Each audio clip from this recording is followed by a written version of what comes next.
Hello everyone, welcome to my YouTube channel Balaji English academy. English grammar में आज की class में हम पढ़ेंगे क्लासिफिकेशन ऑफ वर्ब। वर्ब जिसे हम हिंदी में क्रिया बोलते हैं, इंग्लिश ग्रामर का ये सबसे महत्वपूर्ण टॉपिक है कि वर्ब के बारे में हमें अच्छे से जानकारी होनी चाहिए। वर्ब क्या होती है, ये कितने प्रकार की होती है, कैसे कैसे प्रयोग किया जा सकता है इसका, इस सब की अगर हमें पूरी जानकारी हो, ग्रामर हमारे लिए काफ़ी हद तक सरल हो जाती है। चलिए तो इसी टॉपिक को आज हम विस्तार से पढ़ते हैं कि वर्ब कितने प्रकार की होती है, कहाँ कहाँ इसका प्रयोग हो सकता है। तो वीडियो आपके लिए बहुत इंपॉर्टेंट है, बहुत ध्यान से देखिएगा। चलिए तो वीडियो को शुरू करते हैं। वर्ब को हिंदी में बोलते हैं क्रिया। अगर क्रिया की डेफिनेशन की बात करें तो शब्द के जिस रूप से किसी कार्य के करने या होने का पता चले उसे क्रिया कहते हैं। A verb is a doing word. या दूसरे शब्दों में कहें कि हमारे द्वारा की गई कोई भी क्रिया या प्रतिक्रिया कार्य होती है। What else we do, that's called action. जो भी कुछ हम करते हैं वो सारा का सारा काम होता है, जैसे पढ़ना, लिखना, खेलना, कूदना, उठना, बैठना, सोना, जागना, आना जाना, खाना पीना, हंसना, गाना, जीना, मरना, रोना, ये सभी क्रियाएं हैं। जो भी कुछ हम करते हैं वो सारी की सारी क्रियाएं होती हैं। इसी को हम वर्ब कहते हैं। वर्ब किसी भी लैंग्वेज में वर्ब की जो भूमिका होती है बहुत ही महत्वपूर्ण होती है। अगर इंग्लिश ग्रामर की बात करें तो यहाँ पर वर्ब के बिना कोई भी सेंटेंस नहीं बनता। इंग्लिश ग्रामर कहती है कि ऐसा वाक्य जिसमें वर्ब नहीं है वो कंप्लीट सेंटेंस नहीं है, उसे ग्रामेटिकल रॉन्ग माना जाता है। इसलिए वर्ब बहुत ही इंपॉर्टेंट है। तो हम आज वर्ब के क्लासिफिकेशन के बारे में पढ़ेंगे। वर्ब कितने प्रकार की होती है, कहाँ कहाँ इसका प्रयोग होता है, इसके बारे में हम देखते हैं। चलिए तो देखें।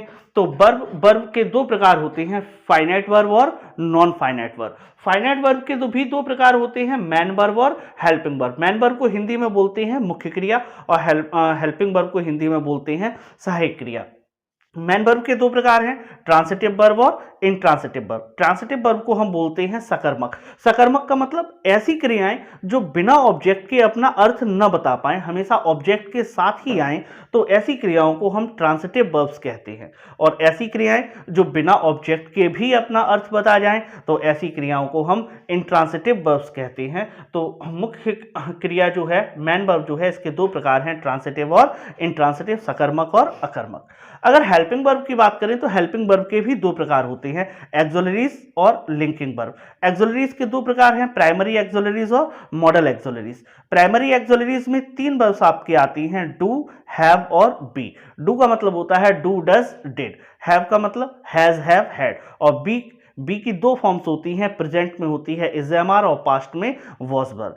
तो डू, हैव, बी, ये तीन आपकी प्राइमरी एक्सोलरीज होती हैं। अगर हैव और बी के कॉम्बिनेशन से जो वर्ब बनती हैं वो has been, have been, had been, इस प्रकार से बन जाती हैं। तो प्राइमरी एक्सोलरीज तीन ही होती हैं, डू, हैव और बी। अगर मॉडल एक्सोलरीज की बात करें, जिन्हें हम मॉडल्स भी कहते हैं, तो इनमें can, could, will, would, shall, should, may, might, must, use to, ought to, need, dare, तो ये जो आपकी हैं ये सभी आपकी मॉडल एक्सोलरीज हैं।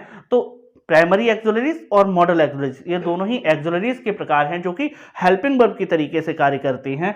इसके अलावा लिंकिंग वर्ब की अगर हम बात करें तो लिंकिंग वर्ब कब आती हैं कि जब वाक्य में कोई मुख्य क्रिया न दी गई हो तो उसके स्थान पर कॉम्प्लीमेंट दिया होता है। उस कॉम्प्लीमेंट को सब्जेक्ट से जोड़ने के लिए जिन वर्ब्स का प्रयोग करते हैं उन्हें लिंकिंग वर्ब्स कहते हैं, जिनमें प्रमुख रूप से बी का प्रयोग होता है। बी की दो फॉर्म्स हैं, इज, एम, आर और वॉज, वर। प्रेजेंट में इज, एम, आर, पास्ट में वॉज, वर।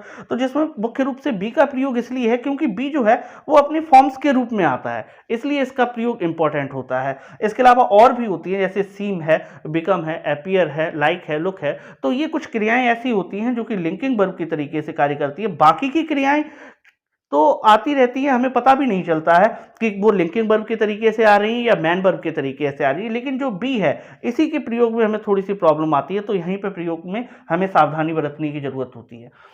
तो फाइनाइट वर्ब के दो प्रकार हमने देखे, मैन वर्ब और हेल्पिंग वर्ब। मैन वर्ब के दो प्रकार, ट्रांसिटिव, इंट्रांसिटिव। हेल्पिंग वर्ब के भी दो प्रकार, एक्सोलरीज और लिंकिंग वर्ब। अगर इन चारों प्रकारों की बात करें, ट्रांसिटिव, इंट्रांसिटिव, एक्सोलरीज और लिंकिंग वर्ब, तो वर्ब के ये चार प्रकार ही हमने अभी तक पढ़े हैं। ये चार ही मुख्य रूप से होते हैं कि जो कि वर्ब की तरीके से कार्य करते हैं। इसीलिए कभी भी किसी भी एग्जाम में या कॉम्पिटिटिव एग्जाम में अगर प्रश्न आता है ये कि वर्ब कितने प्रकार की होती है, तो हमें यही बताना चाहिए कि वर्ब चार प्रकार की होती है, ट्रांसिटिव, इंट्रांसिटिव, एक्सोलरीज एक्सुलरीज और लिंकिंग वर्ब, क्योंकि इसके अलावा और जो वर्ब होती हैं जो वर्ब से ही बनती हैं लेकिन वो वर्ब के तरीके से कार्य नहीं करती, इसलिए कभी भी उन्हें वर्ब की श्रेणी में नहीं गिना जा सकता है। लेकिन अब तो हम पूरा क्लासिफिकेशन पढ़ रहे हैं, इसलिए हम ये जानने का प्रयास करते हैं कि और भी कौन कौन से शब्द हैं जो वर्ब से बनते हैं। तो वर्ब का ही दूसरा प्रकार है नॉन फाइनाइट वर्ब, जिसमें 3 होते हैं, पार्टिसिपल, इन्फिनेटिव और जीरंड। नॉन फाइनाइट वर्ब्स को हम डबल पार्ट्स ऑफ स्पीच भी कहते हैं। तो नॉन फाइनाइट के 3 प्रकार हैं, पार्टिसिपल, इन्फिनेटिव और जीरंड। अगर पार्टिसिपल की बात करें तो पार्टिसिपल 3 प्रकार का होता है, प्रेजेंट पार्टिसिपल, पास्ट पार्टिसिपल और परफेक्ट पार्टिसिपल। पार्टिसिपल एडजेक्टिव की तरीके से कार्य करता है, इसलिए इसे हम वर्बल एडजेक्टिव भी कहते हैं। पार्टिसिपल वर्ब से बनता है, एडजेक्टिव की तरह कार्य करता है, इसलिए इसे वर्बल एडजेक्टिव भी बोलते हैं। 3 तरीके का है, प्रेजेंट पार्टिसिपल, वर्ब की फर्स्ट फॉर्म में आईएनजी जोड़ने से प्रेजेंट पार्टिसिपल बनता है। पास्ट पार्टिसिपल, वर्ब की जो थर्ड फॉर्म होती है वो पास्ट पार्टिसिपल कहलाती है। परफेक्ट पार्टिसिपल, हैविंग के बाद अगर वर्ब की थर्ड फॉर्म का प्रयोग कर दें हम तो परफेक्ट पार्टिसिपल बन जाता है। तो तीनों ही ये वर्ब से बनते हैं। तो पार्टिसिपल। दूसरा है हमारा नॉन फिनिट का प्रकार इन्फिनेटिव। इन्फिनेटिव बनता कैसे है कि वर्ब की फर्स्ट फॉर्म से पहले अगर हम टू लगा दें तो इन्फिनेटिव बन जाता है और ये वाक्य में उद्देश्य या प्रभाव प्रकट करता है। अगर हम नॉन फिनिट के तीसरे प्रकार की बात करें तो ये है जीरंड। जीरंड बनता कैसे है कि वर्ब की फर्स्ट फॉर्म में आईएनजी जोड़ने से जीरंड बनता है और ये नाउन की तरीके से कार्य करता है। अब देखिए, प्रेजेंट पार्टिसिपल भी आईएनजी से बनता है और जीरंड भी आईएनजी जोड़ने से बनता है, लेकिन प्रेजेंट पार्टिसिपल एडजेक्टिव की तरीके से कार्य करता है और जीरंड नाउन की तरीके से कार्य करता है। नॉन फिनिट के हमने 3 प्रकार देखे, पार्टिसिपल, इन्फिनेटिव और जीरंड। तो नॉन फिनिट के 3 प्रकार, पार्टिसिपल, इन्फिनेटिव और जीरंड।